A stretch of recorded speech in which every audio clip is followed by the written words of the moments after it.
నా లైఫ్ లో ఇంత ట్రెక్ చేయడం ఇదే నా ఫస్ట్ ఎక్స్పీరియన్స్. ఎన్ని కిలోమీటర్లు అనేది ఎగ్జాక్ట్ చెప్పలేను, కానీ డెస్టినేషన్ రీచ్ అవ్వడానికి ఆల్మోస్ట్ 4 hours ట్రెక్ చేసాం. సగం దూరం వెళ్ళిన తర్వాత వాటర్ లేకపోతే ఖచ్చితంగా ఇబ్బంది పడతామని మళ్ళీ 3 kilometers బ్యాక్ వచ్చి ఒక విలేజ్ లో ఎంటీ బాటిల్ తీసుకుని అక్కడ ఉన్న ఓట నీరు పట్టుకుని వెళ్ళాం. మేమే అనుకుంటే మాకన్నా ముందు ఇద్దరు సేమ్ రూట్ లో వెళ్ళి సగం దూరం వెళ్ళి డెస్టినేషన్ రీచ్ అవ్వకుండానే వెనక్కి తిరిగి వచ్చేస్తున్నారు ట్రెక్ చేయలేక. మాకు కూడా అర్థమైపోయింది మేము మ్యాప్ చూసుకుంటూ వేరే రూట్ కి వచ్చేసామని. కానీ వెళ్లే రూట్ అడ్వెంచర్ గా ఉన్న ఆ సీనిక్ వ్యూస్ చూస్తూ టైం తెలియలేదు.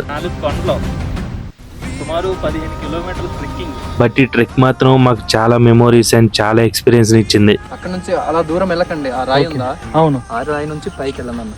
పైకి ఎక్కింది చాలా ఈజీగా ఉంటుంది. సరే, ఓకే అన్న. ఓకే, ఇప్పుడు మనం తప్పిపోయి అడవిలో ఉన్న కొండలోకి వచ్చామన్నమాట. ఇక్కడ పైకి ఎక్కితే దింసరాయి కొండ అనే కొండ పేరు. అక్కడి నుంచి మళ్ళీ అరమకొండకి వేరే రూటు. మ్యాప్స్ నమ్ముకుని వస్తే ఇలా ఉంటుంది అనమాట. అదే విలేజెస్ని ఎవరన్నా అడిగి వస్తే కరెక్ట్ రూట్ చెప్తున్నాం.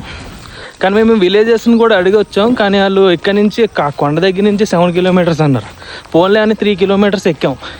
3 kilometers ఎక్కి మళ్ళీ ఇంకొకరిని అడిగితే ఇంకా 5 kilometers అన్నాడు. సరే అని చెప్పి 5 kilometers ఎక్కి ఇక్కడికి వచ్చాం, ఈ విలేజ్కి. ఇక్కడ నుంచి 15 kilometers అన్నారు. ఇలా ఉంటది.